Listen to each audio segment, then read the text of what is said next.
देखेंगे वीविंग के बारे में। आज हम लोग वीविंग के एस्पेक्ट्स को देखेंगे।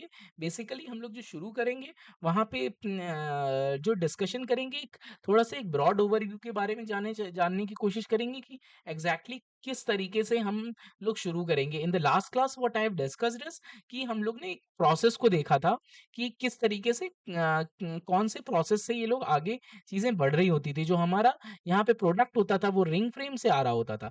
अब आज हम लोग पहला जो टॉपिक है वो वीविंग और उसके बारे में जितने भी आगे प्रोसेस हैं साइजिंग कौन से तो उनके थ्योरेटिकल एस्पेक्ट्स को डिस्कस करेंगे, कौन-कौन सी चीज़ें होती हैं।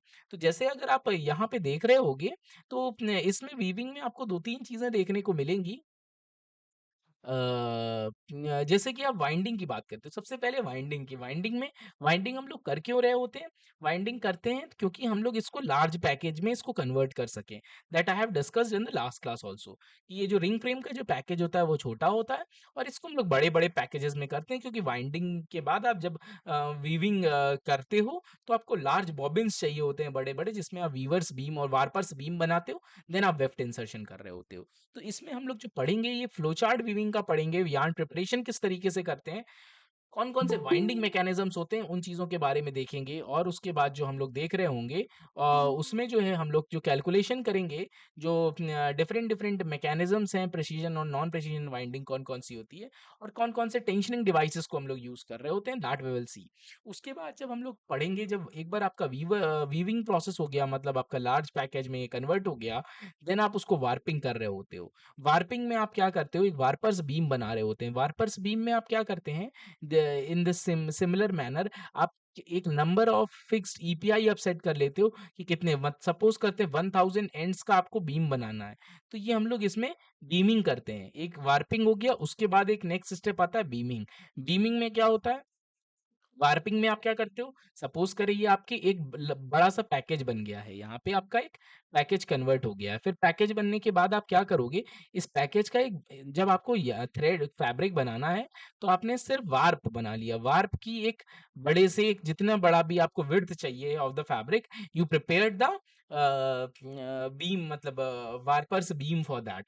और उसके बाद आपने एक उसको एक बड़े से रोलर में, बीम में इसको वाइंड ऑन कर दिया, मतलब उसको, इसी प्रोसेस को हम लोग बीमिंग कहते हैं। मतलब उसके बाद आप क्या करोगे, फिर आप शेडिंग मैकेनिज्म करोगे जहां पे ये चीज तो बन गई है, सिर्फ आपको ये वेफ्ट को इंसर्ट कराना पड़ेगा। अब हमारे ये जो वार्पिंग की जो मशीन्स होती हैं, वार्पिंग में दो मशीन्स हमारी आती हैं। कौन सी दो मशीन्स होती हैं, एक होती है आपकी ये जो है सेक्शनल वार्पिंग मशीन होती है, एक डायरेक्ट आप वार्पिंग कर रहे होते हो। तो इन चीजों के बारे में भी हम लोग पढ़ेंगे।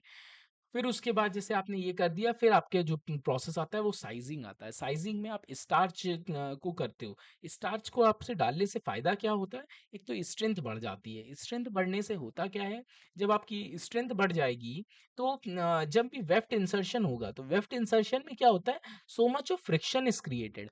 बहुत ज़्यादा फ्रिक्शन क्रिएट हो जाता है। उससे आपके ये आपके जो थ्रेड्स हैं इनके ब्रेक होने के चांसेस बढ़ जाते हैं। इसलिए हम लोग इसकी साइजिंग कर रहे होते हैं। साइजिंग में आप एक तरीके से कोटिंग करते हो ताकि ये आपका थ्रेड मोटा हो जाए या आपका यार्न मोटा हो जाए। तो साइज़ के पेस्ट को हमें प्रिपेयर करना पड़ता है और उसको आप इस तरीके से आपका ये, जैसे हम लोग केमिकल प्रोसेसिंग में पढ़ते हैं, उसको यहाँ से आप पास करा देते हो, ये साइज़ पेस्ट है। तो इसका ये आपका ये जो यार्न निकल के आगे आता है वो साइज़्ड यार्न होता है यहाँ पर। तो आप इस तरह से यहाँ पे कैलकुलेशन कर रहे होते हो। ये थोड़ा-सा चीज़ें हैं जो आपको समझना इम्पोर्टेंट है। फिर उसके बाद जो डिफेक्ट्स क्या होते हैं, उनकी क्या रेमेडीज़ हैं, वो चीज़ों के बारे में देखेंगे। तो this was that I was trying to tell कि ये जो फैब्रिक मैन्युफैक्चरिंग टेक्नोलॉजी है, इसमें आप वीविंग, निटिंग और नॉन वोवेन के बारे में देखते हो। 3 एस्पेक्ट्स होते हैं, यहाँ पे हम लोग वीविंग की बात कर रहे हैं, मतलब जो है हम लोग यहाँ पे वार्प और वेफ्ट, ये 2 चीज़ें होंगी जिनकी हम लोग कैलकुलेशन कर रहे होंगे। वार्प और वेफ्ट की बात करेंगे। निटिंग में तो आपका निटेड यार्न्स होते हैं और नॉन वोवेन स्ट्रक्चर जिसमें कि आप फेल्ट बना रहे होते हो, इस तरह से वी कैलकुलेट। तो वीविंग में आपको वीविंग का प्रिपरेशन और वीविंग का मैकेनिज्म पता होना चाहिए कि किस तरीके से हम लोग इसको प्रिपेयर कर रहे होते हैं। निटिंग का aspect we will see further जब हम लोग इसको आगे देखेंगे। फिर उसके जो मैकेनिज्म होते हैं, tappet mechanism, dobby mechanism, jacquard mechanism, ये आप लोग पढ़े होंगे और इसको भी हम लोग आगे पढ़ सकते हैं। तो इस तरह से हम लोग इसमें जो चीज़ करते हैं, वाइंडिंग जो है इसमें आप कोन और चीज़, ये कोन और चीज़ क्या होते हैं?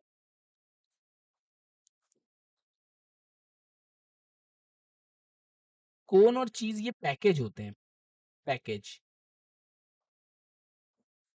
तो ये जिस पैकेज की हम लोग बात करते हैं मतलब आपके कोन एक साइज होता है आपका और चीज़ ये कोन और चीज़ आपके ये 2 तरीके के ये पैकेज होते हैं, जिसकी कि हम लोग बात कर रहे होते हैं, जिसमें भी आपको उसको कन्वर्ट करना आप उस तरीके का इसका पैकेज चूज़ कर सकते हो। फिर आप वार्पिंग, साइज़िंग, फिर ड्राइंग इन, डेंटिंग और looming. This is the main mechanism जो हम लोग इसमें करते हैं। इसी को हम लोग पूरा कहते हैं लूम प्रोसेस। लूम प्रोसेस में ये वार्पर्स यहाँ पे ही आप वेफ्ट इंसर्शन करते हो फिर बाकी ये वेफ्ट का प्रिपरेशन है। वेफ्ट का जो है वो पर्न और कॉप से करते हैं। फिर इन दोनों का जब वार्प और वेफ्ट हो गया, फिर इसी का जो दोनों का weaving is nothing but warp plus weft interlacement. तो इस तरह से वी कैलकुलेट दिस थिंग। तो weaving you know this aspect कि it is the final product when the cloth is form longitudinal axis और लैटिट्यूडनल लॉन्गिट्यूडनल और आपका ये वेफ्ट वाइज एक्सेस में परपेंडिकुलर डायरेक्शन और क्रॉसवाइज डायरेक्शन में जब दोनों का इंटरलेसमेंट हो रहा होता है तो उसी को आप वीविंग बोलते हो। तो दिस इज दिस एस्पेक्ट जिसमें कि हम लोग इसमें बात करते हैं। निटेड क्या होता है? निटेड में इंटरलूपिंग होती है। One set of yarn is interlooped onto another aspect, तो आप उसको निटेड फैब्रिक बोल रहे होते हो। फिर नॉन वोवेन में बात करते हैं। नॉन वोवेन में तो क्या एक तरीके से नॉन वोवेन का मेन अगर आप यूज की बात करोगे तो मेडिकल यूजेज बहुत ज्यादा होता है जो नॉन वोवेन फैब्रिक्स होते हैं। इसमें जो आप बॉन्डिंग की बात करते हैं, इसमें आप एक दूसरे को बॉन्ड कर रहे होते हो। बॉन्डिंग के बहुत सारे मैकेनिज्म्स होते हैं। ये this is also part of our syllabus. उसको भी हम लोग विल सी जिसको हम लोग पढ़ रहे होंगे। ये आपने जो आपने चेक्स देखी होंगे this these are woven structures. यहाँ पे एक ये वार्प स्ट्रक्चर्स हैं, दीज आर वेफ्ट स्ट्रक्चर जिसमें कि हम लोग बात करते हैं। स्ट्रिप जो आप ये जो स्ट्रिप्स देखते हो तो ये सब जो है ये यहाँ पे जैसे अलग अलग कलर्स आपको दिख रहे हैं। तो ये कलर्स कहाँ से आते हैं? ये कलर्स के लिए जो हम लोग ये जो करते हैं, यहाँ पे आप सेक्शनल वार्पिंग कर रहे होते हो। सेक्शनल वार्पिंग आप छोटे-छोटे सेक्शंस बनाते हो। Sectional warping is nothing but आपने ऐसे प्लेन शर्ट देखी है। प्लेन शर्ट में तो आपने डायरेक्ट कर दिया पूरा वार्पर्स और जब सेक्शन में आप देखते हो कि भाई सेक्शन में अलग-अलग कलर्स हैं, तो आप अलग-अलग थ्रेड्स को यूज़ करते हो इन सेक्शनल वार्पिंग प्रोसेस। तो उस तरीके से आपको चेक्स और जो कलर्स हैं, वो देखने को मिल रहे होते हैं। मतलब आपका इसमें इसमें जो प्रोसेस होता है, इसमें 2 तरीके के डाइंग के भी 2 एस्पेक्ट होते हैं। एक यार्न डाइंग होता है, एक फैब्रिक डाइंग होता है। तो अगर आपको इस तरीके हैं, तो ये these are yarn dyed fabrics. तो मतलब आपका यार्न ही डाइड है, फिर उसके बाद आप उस चीज़ को प्रोसेस कर रहे हो। तो ये भी एक एस्पेक्ट होता है हमारा जिसको कि हमारे लिए देखना ज़रूरी हो जाता है। किस तरीके से हम लोग बनाते हैं वो चीज़ें यार्न का प्रिपरेशन बहुत ज़्यादा ज़रूरी है। देखिए दिस इज़ आल्सो मेंशन्ड कि the yarn which is collected from the spinning section can not be used into the loom directly. इसको क्या है प्रोसेस करते हैं जो ये जो प्रोसेसिंग होती है इसको ही हम लोग यार्न प्रिपरेशन बोल रहे होते हैं। यार्न के जो फॉल्ट्स होते हैं उसको रिमूव करते हैं to a package to facilitate moving और उसके बाद बड़े पैकेज कौन या चीज चीज में कन्वर्ट कर देते हैं। क्वालिटी बेटर हो जाती है। एक तो लेंथ भी आपको ज़्यादा चाहिए होती है इन द वीविंग प्रोसेस और इसके लिए आपका सूटेबल भी रहेगा जो आपको आगे प्रोसेस करने इसलिए this is the need for the yarn preparation हम लोग इस तरह से कर रहे होते हैं। वार्पर्स बीम की जो क्वालिटी होती है कि मतलब आपका कोई भी yarn होगा शुड बी स्ट्रॉन्ग यूनिफॉर्म होना चाहिए, हेयरीनेस कम होनी चाहिए। जितना ज़्यादा हेयरी होगा उतना ज़्यादा आपको आगे डिफ़िकल्टी होगी प्रोसेस में और इस तरह से हम लोग इसमें बात कर रहे होते हैं। तो जैसे ये वाइंडिंग सबसे पहले आज हम लोग सिर्फ वाइंडिंग के बारे में पढ़ेंगे कि वाइंडिंग में क्या-क्या चीज़ें हैं, कौन-कौन से एस्पेक्ट्स हैं जिसको कि हम लोग बात करते हैं। तो वाइंडिंग में जब आप बात करोगे वाइंडिंग का प्रोसेस क्या होता है? It is the process of transfer of yarns from ring bobbin hangs into a convenient form of package containing considerable long length of yarn. The simple transfer of the yarn from package bobbin to another package that is known as cone, spool या pern is known as winding. जैसे कि यहाँ पे mentioned है साफ साफ कि जो हम लोग छोटे पैकेज से बड़े पैकेज में कन्वर्ट करते हैं वही उसको वाइंडिंग कहते हैं। इसका जो मेन ऑब्जेक्टिव की अगर आप बात करोगे तो इसका मेन जो ऑब्जेक्टिव आ जाता है तो इसके मेन ऑब्जेक्टिव क्या आ जाते हैं कि इससे आपके यार्न की क्वालिटी भी इम्प्रूव हो जाती है अगर आप बात करते हो तो इससे आपका यार्न का जो क्वालिटी है वो इम्प्रूव हो जाता है।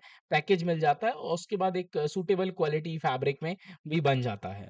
तो this is the basic objective की जिसमें कि हम लोग इसमें कैलकुलेशन करते हैं। और इसकी रिक्वायरमेंट क्या होती है, मतलब हमारी जो है इसमें फॉल्ट्स नहीं होने चाहिए, it should not be damaged, हमारा डैमेज नहीं होना चाहिए। और उसके बाद आपका एक चीज़ होती है, क्योंकि इसमें ये जो कोन और चीज़ हम लोग अभी आगे देखेंगे कितने बड़े-बड़े कोन और चीज़ होते हैं। इसमें आपके यार्न जो हैं, आप एक क्रॉसवाइज़ डायरेक्शन में भी इसकी वाइंडिंग करते हैं, क्रॉसवाइज़ डायरेक्शन में। जैसे आपने देखा होगा कि जब हम लोग पतंग में आपने काइट्स देखी होंगी, जो काइट्स के साथ में जो आपके वो होते हैं, तो हम लोग उसको क्रॉसवाइज़ डायरेक्शन में आपके उसको चीज़ें उलझने के चांसेस कम होते हैं compare to this single type. तो दिस इज़ आल्सो इम्पोर्टेंट कि आपका जो है यार्न जो है वो आपका एंटेंगल्ड नहीं हो जाए, कि आपका एक दूसरे में फँस जाए, ताकि आपका बन ही ना पाए। तो ये भी एक चीज़ है जो हमको ध्यान रखना पड़ता है।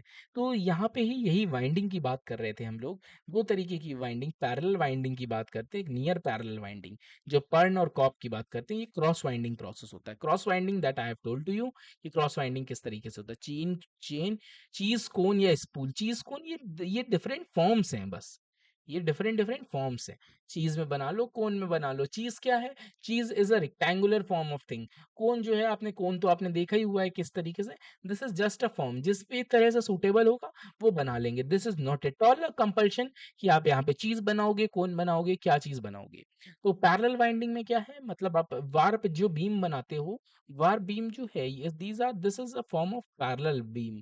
तो ये जो पैरेलल होती है, इसीलिए हम लोग इसको पैरेलल वाइंडिंग बोल रहे होते हैं, क्योंकि यहाँ पे आप पैरेलली बनाते हो। वार्पर्स बीम भी जो वार्पर्स बीम, वीवर्स बीम जो हम लोग बात करते हैं, पर्न और कॉप जो है, this is a form of near parallel, because this these are not 100% parallel. ये जैसे आपने वार बीम देखी है, तो two flanged contain both side of package and yarns are wound parallel. ये जो दोनों, इसमें क्या है, दोनों तरफ से ये आपके ये लगे हैं, ये जो फ्लैंज्ड हैं बोथ साइड पैकेज है, और यार्न्स को यहाँ से दोनों तरफ से आप इसको डाल सकते हो, यार्न को ऑनटू द पैकेज सिस्टम। तो इस तरीके से वी से and we calculate this aspect of this parallel winding. इसका क्या है, बहुत सारे इतने यार्न्स को आप एट अ टाइम आप वाउंड कर सकते हो। कैसे? क्योंकि यहाँ पे बहुत तरफ, दोनों तरफ से आप इसको यहाँ से भी उसको डाल सकते हो, मतलब आप थ्रेड्स को, यार्न को, और इधर से भी बोथ साइड से है। तो no need of traversing mechanism, आपको इस तरीके से इसमें आपको बनाने के लिए आपको कोई मैकेनिज्म की ज़रूरत नहीं पड़ती है, या ट्विस्ट की ज़रूरत नहीं पड़ती है। पैकेज एक स्टेबल हो जाता है। मतलब इसमें फ्लैंज की ज़रूरत होती है कि अगर आपको दोनों तरफ से वो डालना है, मतलब आपको यार्न को, तो उस तरीके से हमें इस फ्लैंज की ज़रूरत पड़ती है। और अनवाइंडिंग के लिए थोड़ा-सा मुश्किल होता है, क्योंकि अगर आप दोनों तरफ से करोगे उन चीज़ों को, यार्न को, तो उसको आपको निकालने के लिए एक सेपरेट मैकेनिज्म का चाहिए होता है। और near parallel winding, this is अ पर्न और दिस इज कॉप कॉप जिसमें हम बात करेंगे। ये पर्न और कॉप मैकेनिज्म की बात करते हैं। Contains one yarn and yarn is wound near parallel, और layers contain continuously inner side the package. तो इस तरीके से वी से दिस एस्पेक्ट, तो हम लोग उसमें इस तरह से वी कैलकुलेट दिस एस्पेक्ट।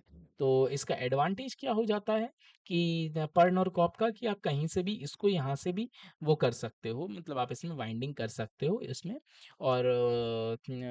और इसमें बहुत ज़्यादा आपका टिपिकल मैकेनिज्म नहीं होता है कि फर्स्ट से कि आपको किस तरीके से वाइंड करना होता है।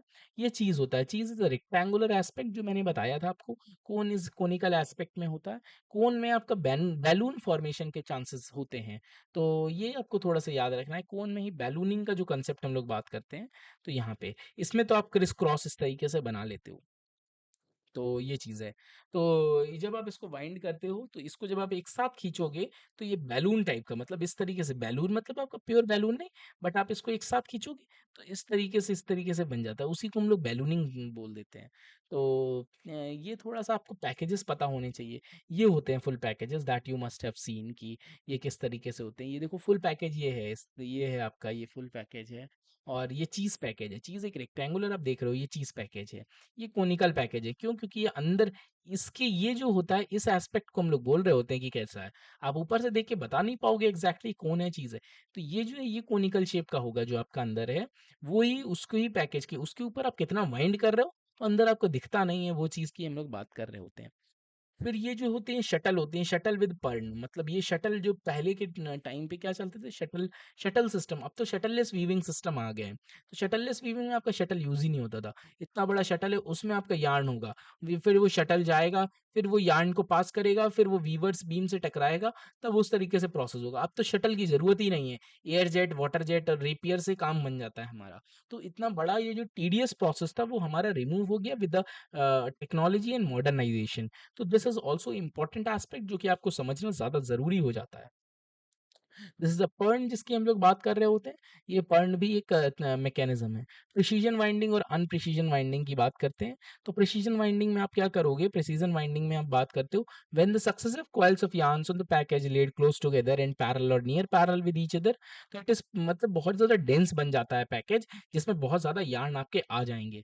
आप सक्सेसिव कॉइल्स ऑफ yarn मतलब आप कई कॉइलिंग करते हैं, जैसे आपने देखा था पीछे कि आप एक के ऊपर एक, एक के ऊपर एक, एक के ऊपर एक, वो चीज़ें करते जाते थे। तो in the similar process precision winding में successive coils of yarn onto the package is laid together, और उससे आपका बहुत डेंस मैकेनिज्म बन जाएगा इन अ गिवन, तो वो आपको प्रेसिजन वाइंडिंग बोलोगे। तो इसमें क्या चीज़ होती है, इसमें जो आप बात करते हो इसमें आपका पैकेज डेंस हो जाता है और बहुत ज़्यादा कॉम्पैक्ट हो जाता है, मतलब आपका थोड़ा-सा अगर आप कैलकुलेशन करोगे इस चीज़ की, तो इसमें चांसेस ज़्यादा होते हैं कि आपका डैमेज होने की, क्योंकि बहुत ज़्यादा आप हाई वॉल्यूम तक की बात कर रहे होते हो। High volume in the sense कि आप एक के ऊपर एक, एक के ऊपर एक आप वाइंड करते चले जाते हो विदाउट सीइंग दिस एस्पेक्ट। और इसमें क्या होता है नॉन प्रिसिजन वाइंडिंग में, in this type of package consist of a single thread which is laid onto the package at a appreciable helix या क्रॉस एंगल। जो हेलिक्स एंगल जो आप लोग कैलकुलेशन पढ़ते हो, हेलिक्स एंगल मतलब कितना एंगल ये बना रहा होगा विद दिस एक्सिस, उस एंगल को हम लोग हेलिक्स एंगल बोल रहे होते हैं। तो एक सिंगल थ्रेड को हम लोग जो बात करते हैं उस की एक दूसरे के साथ कितना ज़्यादा एक एंगल के टर्म्स में उसको वाइंड करते हैं। तो इसीलिए ये जो है ये पैकेज जो होता है वो आपका ज़्यादा स्टेबल होता है। In terms of stability, non-precision winding जो पैकेज होता है are more stable as compared to that of the precision winding process. तो this is the basic difference between precision और non-precision winding, कि इसमें parallel करते हैं और non-precision में क्रॉस वाइंड करते हैं। तो क्रॉस वाइंड मैंने आपको पहले ही बताया था और आप रियल लाइफ में भी देख रहे होते हो। हम लोग जब भी काइट्स में बात करते हैं तो हम लोग क्रॉस वाइज ही बात करते हैं वाइंडिंग।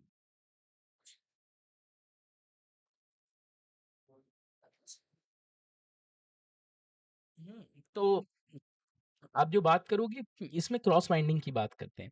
इसमें आपका जो पैकेज जो होता है यार्न की डेंसिटी बहुत ज़्यादा हो जाती है, क्योंकि आप एक के ऊपर एक पैरेलली वाइंड कर रहे हो। ये एक के ऊपर एक कर रहे हो। व्हेयरएज़ क्रॉस वाइंडिंग में क्या है, एक तो ऐसे गया, फिर ऐसे आया, फिर ऐसे आया, फिर ऐसे आया, फिर ऐसे। तो अगर आप बात करोगे तो हाफ ऑफ द लेयर हो जाएगा। इसी में अगर आपकी ये 100 हो गया, तो यहाँ पे आपके 50 लेयर्स में ही काम हो जाएगा। 50 in this aspect, 50 in this. तो और उसको इसकी अनवाइंडिंग भी ईज़ी होती है। नॉन प्रिसिजन की अनवाइंडिंग ईज़ी होती है। ये बेसिक्स आपको पता होने चाहिए। बाकी सारे तो चीज़ें आप कर ले जाओगे, but this is the aspect you should know as far as this winding aspect is concerned. तो इसकी जो प्रिसिजन वाइंडिंग का जो पैकेज है, वो कम स्टेबल होगा। स्टेबिलिटी किस बात पे डिपेंड करती है? स्टेबिलिटी उस बात पे डिपेंड करती है कि आपका पैकेज कितने लॉन्ग टाइम तक सस्टेन कर सकता है, उस बात पर आपकी स्टेबिलिटी डिपेंड कर रही होती है। यहाँ पे आपकी स्टेबिलिटी ज़्यादा होगी। क्यों ज़्यादा होगी? स्टेबिलिटी ज़्यादा इसलिए होगी क्योंकि आपका ये जो है इसमें अनवाइंडिंग ईज़ी है और में इसीलिए ये पैकेज ज़्यादा स्टेबल है और ये हार्ड और कॉम्पैक्ट हो जाता है। दिस इज़ सॉफ्ट और लेस कॉम्पैक्ट। तो दिस इज़ दैट। इसमें आपको टेंशनिंग डिवाइसेस भी ज़रूरत होता है। टेंशनिंग में आपके 2 तरीके के टेंशनर्स की आप बात करते हो। एक होता है एडिटिव टेंशनर, एक मल्टीप्लिकेटिव टेंशनर। ये पेपर में गेट में कई बार क्वेश्चन आ चुका है। आप डायरेक्ट एडिटिव टेंशनर की बात करते हो कितना, क्योंकि आप जब आप इसमें टेंशन भी देते हो यार्न को, जब आप वाइंड कर रहे हो तो वाइंडिंग में आपको टेंशन भी देना पड़ता है, तो उस तरीके के टेंशनिंग डिवाइसेस को भी यूज किया जाता है। क्यों क्यों क्यों टेंशन दोगे, वरना आप देखो जब आप शर्ट या आप कोई भी फैब्रिक देखो, तो फैब्रिक अगर बीच से ही मान लो आप इतना टेंशन नहीं है, तो वार्प और वेफ्ट एक जगह से स्ट्रेट नहीं होंगे, वो कहीं से बीच से झूलने लगेंगे।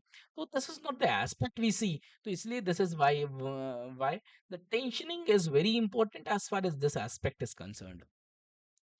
कहीं ज़्यादा टेंशन होगा तो वो डैमेज कर सकता है, कम टेंशन भी डैमेज कर सकता है। तो जो अगर कम टेंशन होगा तो पैकेज आपका लूज़ हो जाएगा, हार्ड टेंशन होगा, ज़्यादा टेंशन होगा तो हार्ड हो जाएगा पैकेज। तो this is also very important aspect जो आपको थोड़ा-सा ध्यान रखना। ये जो है आपका ये कैप्स्टन मेथड से ये मल्टिप्लिकेटिव टेंशनर जो होता है, this is also very important aspect जिसको कि हम लोग पढ़ रहे होते हैं। इसमें क्या करते हो आप कैप्स्टन, ये एक यार्न टेंशनिंग डिवाइसेज़ है। ये किस तरीके से वर्क करता है, इसमें क्या होता है जब आपको आउटपुट टेंशन कैलकुलेट करना होता है तो इनपुट टेंशन इनटू ई की पावर म्यू थीटा की बात करते हो। म्यू क्या होता है, आप कितना फ्रिक्शन भी हो रहा है, मतलब आप सपोज करो ये T1 से लेके T2 तक जा रहे हैं तो इसमें आपके बीच-बीच में फ्रिक्शन भी जनरेट होगा। तो कितना फ्रिक्शन भी जनरेट होगा वो भी एक चीज़ें जो हैं वो कैलकुलेट, और कितना एंगल बना रहा है उसको हम लोग थीटा बोल रहे होते हैं। और यहाँ पे आप जो म्यू की बात कर रहे हो तो ये होता है कोफिशिएंट ऑफ फ्रिक्शन। तो अगर आपको आउटपुट टेंशन निकालना है, इनपुट टेंशन दिया हुआ है, मल्टीप्लिकेटिव टाइप का टेंशनर है, तो T2 is equal to T1 की पावर ई म्यू, T1 ई की power mu theta. This is important, ये आप नोट कर लीजिए। इस तरह से हम लोग इसको कैलकुलेट, ई की वैल्यू आपको पता है 2.7 होती है। तो ये भी चीज़ें थोड़ा-सा ज़रूरी हो जाती है। एडिटिव टेंशनर क्या होता है? भाई एक के ऊपर एक चीज़ रखिए तो आउटपुट टेंशन आपको कैलकुलेट करना है, तो आप उसको कैलकुलेट कर सकते हो ईज़िली। तो वहाँ पे कैसा होता है, एक म्यू एफ एक आपका ऊपर म्यू एफ टेंशन लगता है, म्यू इनटू एफ क्या होता है? फ्रिक्शन की बात कर रहे हैं। म्यू है कोएफिशिएंट ऑफ फ्रिक्शन की बात करते हैं। तो एफ ये नीचे है, इधर से भी म्यू एफ की बात करते हैं। तो ये जो आउटपुट टेंशन हो जाता है T1 plus mu F two mu F. तो T2 is equal to T1 two plus two mu F. इस तरह से आप इसमें एडिटिव टाइप ऑफ टेंशनर जब दिया होता है तो आप उस तरह से इसमें कैलकुलेट कर रहे होते हो। वो चीज़ें थोड़ा-सा ज़रूरी हो जाती हैं समझना। तो ये थोड़ा-सा आपको थोड़ा-सा ये चीज़ें पता होनी चाहिए कि भाई किस तरह से इन चीज़ों का कैलकुलेशन करते हैं और क्या चीज़ें ये थोड़ा-सा ज़रूरी हो रही होती हैं चीज़ें। तो इस तरह से आई होप ये चीज़ आप कर लोगे। कंबाइंड टेंशनर क्या होता है? जहाँ आपके आपके एडिटिव टेंशनर्स भी लग रहे होते हैं और आपके मल्टिप्लिकेटिव भी लग रहे होते हैं। तो दोनों होता है यहाँ पे। तो इस तरीके से कैप्स्टन एडिटिव टेंशनर का ये कंबाइंड फॉर्मेट होता है।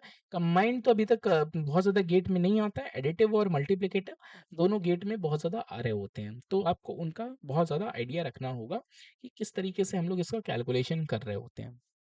इसमें क्या होता है, इसमें आपकी दोनों चीज़ें होती हैं, एक आपका एडिटिव भी है और मल्टिप्लिकेटिव भी है। कई सारे एंगल्स दिए होंगे। तो इसमें आप क्या कैसे कैलकुलेट करते हो, तो T2 अगर आपको इसमें फाइनल टेंशन कैलकुलेट करना है तो अगर आपका एडिटिव और मल्टीप्लिकेटिव दोनों है तो मल्टीप्लिकेटिव के लिए तो ये हो जाएगा T2 ई की पावर म्यू थीटा। और इसका क्या हो जाएगा, इसका हो जाएगा T1 plus two mu F. ये जो एडिटिव का होगा T1 plus two mu F. तो इस तरह से आप इसका कैलकुलेट करते हो। तो ये जो है इस तरह से जो है हम लोग इसमें बात कर रहे होते हैं। तो ये चीज़ें रहती हैं। तो आई होप ये चीज़ें थोड़ा-सा समझ में आ रही होगी। तो today we will keep till here only कि इसमें किस तरह से करते हैं। Automatic type of tensioner is not in your syllabus. तो ये टेंशनिंग डिवाइसेज़ का चीज़ हो गया। और today we will keep till here only. यहाँ पे आज हम लोग ने वीविंग के एस्पेक्ट्स को देखा, टेंशनिंग डिवाइसेज़ को देखा, इसके कुछ न्यूमेरिकल्स करेंगे और then we will discuss ahead कि किस तरीके से इन चीज़ों के आगे फर्दर परस्यू कर सकते हैं। So, if you have any doubts, you can ask, and else, thank you.